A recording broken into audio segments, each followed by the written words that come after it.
Community of West African States, Ecowas, says plans are underway to establish regional force to combat against growing terrorism activities in the region. According to the regional bloc, the move to set the force began well before Mali, Niger, and Burkina Faso withdrew from Ecowas in January this year. Thus, defense chiefs have met to discuss on the procedural modalities. Amid some highlighted financial challenges, Ecowas says finance and defense ministers are expected to meet next month to discuss on the matter, thanks to the imminent security challenges in some countries. Here's more details of that in this report. The plan by the Economic Community of West African States, or ECOWAS, to establish a regional counter-terrorism force was on the table long before the formal withdrawal of the military-led Mali, Burkina Faso and Niger from the bloc in January this year. In fact, defense chiefs had met and worked out the modality and operational procedure of the force. However, just how to fund the initiative quickly became a major sticking point.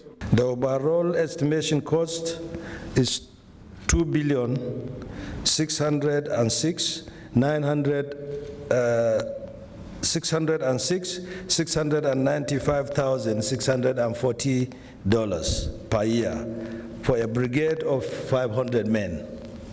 The alternative proposal is for a brigade of 1,650 men with an estimate annual cost of 459,865.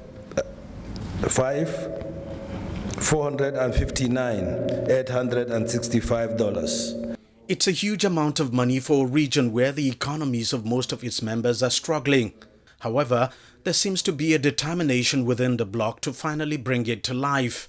ECOWAS says finance and defense ministers could meet sometime next month on the matter. Recent attacks on military formations and civilian communities in Benin and Nigeria seem to have added some urgency.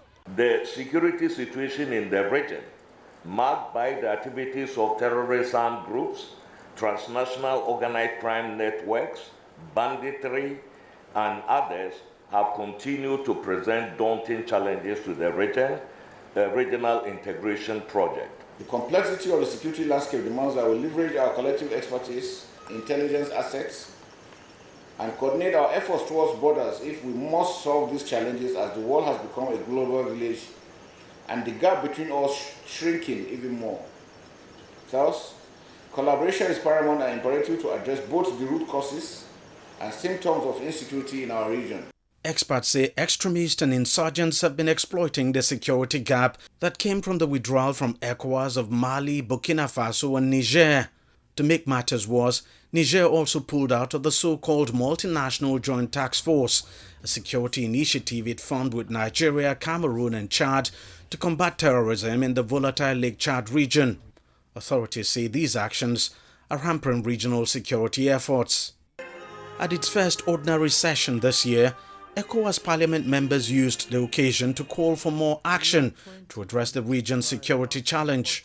We must also address the root causes of instability, the issue of unemployment in our region, inequality, the issue of tribalism, lack of education for all, for it is often in the shadows of despair that extremism takes roots. We must invest in our youths, create opportunities for our people and build societies where hope thrives and not fear.